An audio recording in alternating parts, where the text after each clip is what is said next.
आपण इथं मोमेंट ह्याच्यावरचे प्रॉब्लेम बघतोय. A set of 4 parallel forces. Parallel forces कोणते कोणते आहेत? 40 newton, 60 newton, 30 newton, 20 newton. Magnitude 40, 60, 30 आणि 20 असे दिले. 40, 60, 30 आणि 20. Acting upward direction. सगळे ॲरो हेड कुठं पाहिजेत? Upward. Distance between first two forces is. First two forces कोणते? 40 आणि 60. ह्याच्यामधलं डिस्टन्स किती आहे? 2 metre. 2 metre. And that between last two forces. Last two forces कोणते? 30 आणि 20. Last two forces is 3 metre. म्हणजे डिस्टन्स किती आहे? 3 metre. Distance between 60 and 30 newton is. 60 आणि 30 ह्याच्यामधलं डिस्टन्स किती आहे? 1 मीटर. 1 मीटर.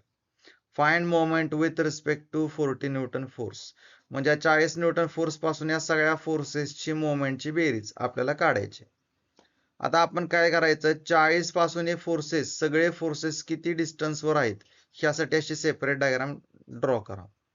बघा आता 40 न्यूटन तिथनं 60 किती अंतरावर आहे? 60 2 मीटरवर आहे.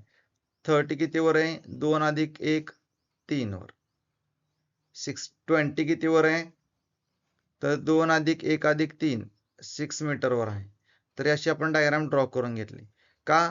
तर moment with respect to 40 newton force. म्हणजे 40 पासून सगळे डिस्टन्सेस आपल्याला फोर्सेसचे समजले पाहिजेत.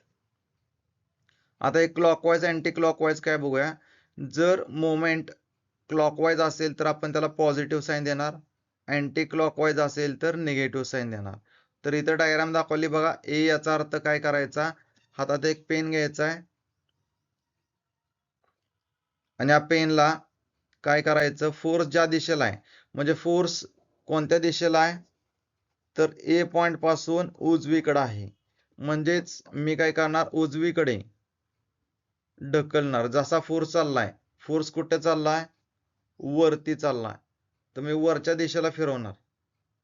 पण पेन इथं होल्ड केलेला आहे, म्हणजे ए पॉइंट, याचा अर्थ हा ए पॉइंट आहे. आणि मी ह्या दिशेला जर मी ढकलत असेन, दिसतोय का सगळ्यांना? अपोजिट डिरेक्शन जर ह्या दिशेने ढकलत असेल तर काय होईल? तर चुकणार आहे. फोर्सेस कोणत्या दिशेला आहेत? तर ए पॉइंट इथं आहे. ए पॉइंट पासून उजवीकडे सगळे फोर्सेस आहेत. म्हणजे मी ढकलताना काय करायचं? ह्या दिशेलाच ढकलायचं. मग या दिशेला ढकला,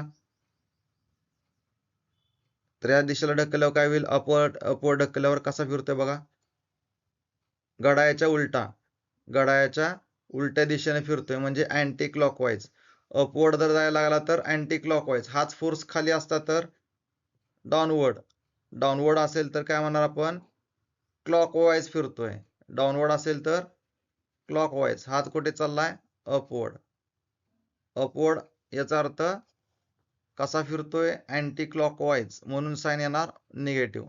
सगळे फोर्सेस अँटी क्लॉकवाईजच फिरणार. का? तर ए पॉइंट पासून उजवीकडे सगळे फोर्सेस अपवर्ड आहेत, त्यामुळे फिरताना अँटी क्लॉकवाईजच फिरणार आहेत. त्यामुळे याचं साइन येणार आहे निगेटिव्ह. दुसरं, प्रत्येक फोर्स ए पर्यंत डिस्टन्स. 60चं ए पर्यंत डिस्टन्स 2, 30चं ए पर्यंत डिस्टन्स 3, 20चं ए पर्यंत डिस्टन्स 6 मीटर.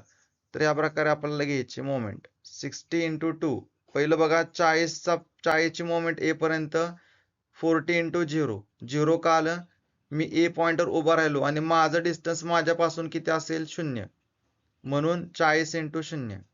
60 ए पर्यंत डिस्टन्स 2, 30 ए पर्यंत डिस्टन्स 3, 20 ए पर्यंत डिस्टन्स 6.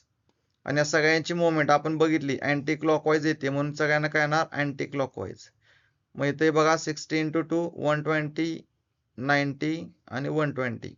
अँसर काय येईल हे सगळ्याचं? -33 0 न्यूटन मीटर. मायनस याचा अर्थ अँटी क्लॉकवाईज मोमेंट.